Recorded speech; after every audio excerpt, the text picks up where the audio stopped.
სალამი მოგესალმებით, ვაგრძელებთ ჯონ მაკარტურის საუბრების ქართულ ენაზე ატვირთვას. ეს არის ბიბლიური კითხვები და პასუხები. ჩვენ ვამთავრებთ ახლა 31 ნაწილს ძალიან რამოდენიმე კითხვაში, იმედია დღეს გავაკეთებთ ამას. თუ დრო მოგწეს და თუ უფალი ინებებს. ეს ჩაწერილი 1985 წლის 30 იანვარს და შემდეგი კითხვა ასეთია. რომელზეც ადრეც ისაუბრეს, ლაპარაკია მორმონების წესებზე. რამოდენიმე კითხვა იყო მორმონებთან ერთად და დასმული. მე ვიცი რომ საქართველოშიც უკვე გაჩნდა ეს სექტა, მორმონების სექტა, ისე ძლიერი არ არის როგორც იეჰოვები, მეშვიდე ადვენტისტები, მეშვიდე დღის ადვენტისტები.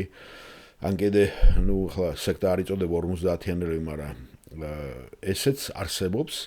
ნახე მე ქართული თარგმანიც ამისი, ამიტომ ქართველებმაც უნდა იცოდნენ თუ რასთან აქვს საქმე. და შეიძლება კიდევ რაღაცა მსგავსი იყოს, მე ამაზეც ვახსენე, ლაპარაკია ნათლობაზე, რომელიც ბიბლიაში მოყვანილია ეს ადგილი, მკვდრების ნათლობაზე, მკვდრებში რო ინათლებიან, მკვდრების გულის, მკვდრების ნაცვლად.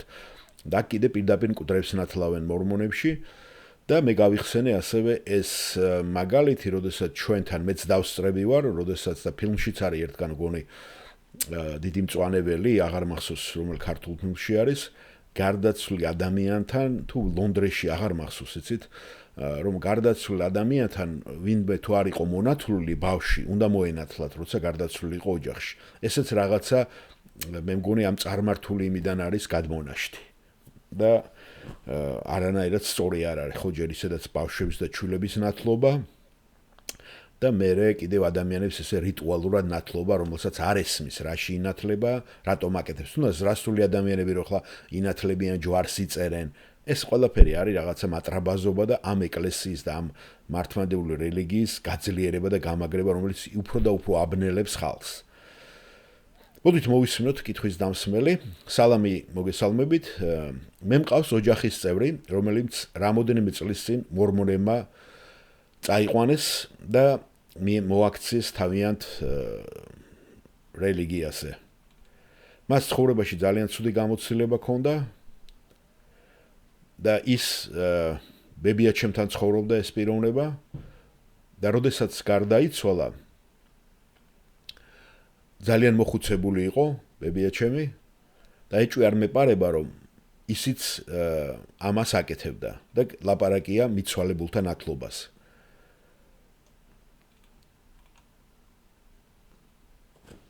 ამას წინებზე ამ პიროვნებამ მოიყვანა ჩემთან ეს მაგალითი პირველ კორინთოთა მე-15 თავის 29 მუხლი.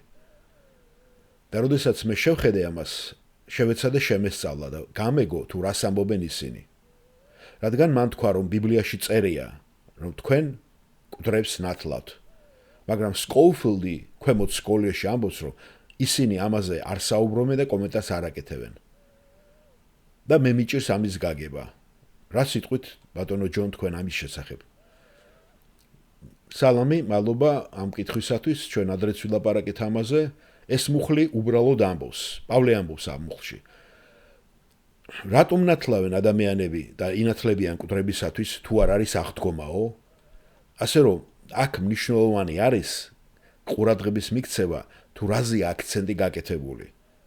ესე იგი, აქ ხდება აღდგომის, ამ ფაქტის, ამ რეალობის დადასტურება აი ამ მეორე ინფორმაციით, რომელსაც გვაქვს. ასე რომ მნიშვნელოვანი აქ არის აქცენტი აღდგომაზე დავსვათ. და ჩვენ კითხულობთ ხოლმე, რას გულისხმობს ის ამითი? ხომ მართალია? ეს არის ხო რასაც აწუხებთ ხოლმე ამ მხრის წაკითხვისას. რას ნიშნავს მიცვალებულთა ნათლობა ან მიცვალებულებისთვის მონათლა? ამას ეხლა ჩვენ როცა ვკითხულობთ, ხო? არანაირი მნიშვნელობა და ჩვენ ვერ ვიგებთ ამას და რა აზრი აქვს.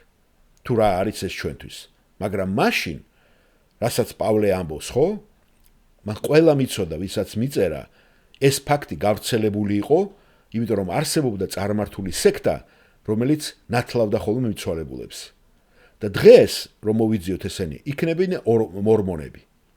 მაგრამ ფართო საზოგადოებამ ხო არ იცის ამის შესახებ, მაგრამ მაშინ ეს ძალიან გავრცელებული რამ იყო და პავლეს ზუსტად ეს მაგალითი, წარმართული მაგალითი, ეს ბუნებრივი არგუმენტი მოყავს გასამყარებლად იმ იდეისა, რომელსაც მთელ თავში შლის, ანუ აღდგომის რეალურობა.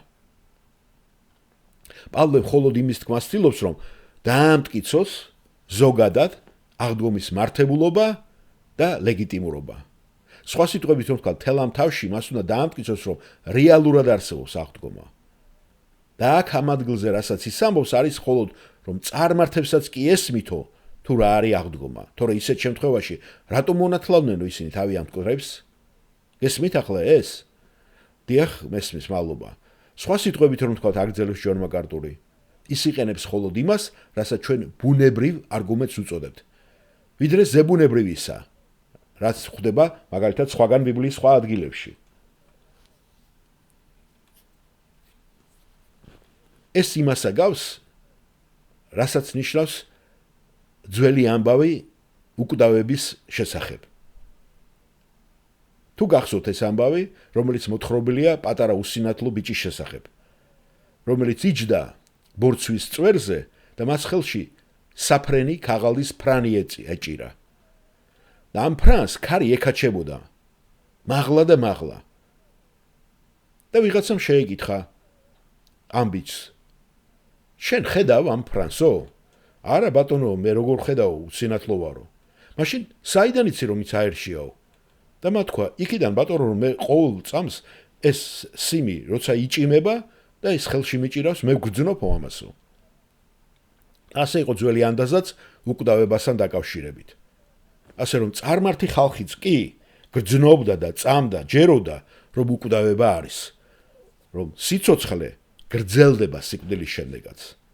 ამიტომაც იყო ამერიკელი ინდიელები, როდესაც გრძალავდნენ თავიანთ დაღუპულ მამაცებს, თავიანთ ცხენებს ჩაატანდნენ ხოლმე საფლავში. ასე იყო საბერძნეთშიც, როდესაც ისინი მონეტას ადებდნენ მიცვალებულს ან პირზე, ან კიდევ თვალებზე, რათა თავისი საფასური გადაეხადა სიკვდილის მისტიურ მდინარეზე, როცა მას გადაიყვანდნენ. ასე იყო ფარაონის პირამიდაშიც, როცა კანოეს ნავს ჩააყოლებდნენ ხოლმე, რათა მას ამ კანოეთი გადაეცურა სიცოცხლის მდინარეზე. სხვა სიტყვებით რომ ვთქვათ, ნებისმიერი ადამიანის გულში არის რაღაცა გრძნობა, რომელსაც უკვდავება სურს. და პავლე სწორედ ამას იყენებს 1 კორინთელთა მე-15 თავში და ამბობს, თუ არ არის აღდგომა, მაშინ რატომ ინათლებიან ეს ხალხი მკვდრებისათვისო? რამე თუ წარმართებიც კი გრძნობენ უკვდავების ამ უდიდეს ძალას. გასაგებია? დიახ, გმადლობთ, ჩვენ გასაგებია და ჯონ მაკარტური ბოლოს ამთავრებს. და რა თქმა უნდა, ეს იყო შეცდომა და არასწორი. არა ბიბლიური საქციელი. ამას ცოცხალი ღმერთი ჩვენ არ გვეუბნება. სამწუხაროდ და მათთა საუბედუროდ ეს ჯერ კიდევ მიღებულია მორმონებთან დღესაც, რომლებიც ამას აკეთებენ. გასაგებია? დიახ, მადლობთ.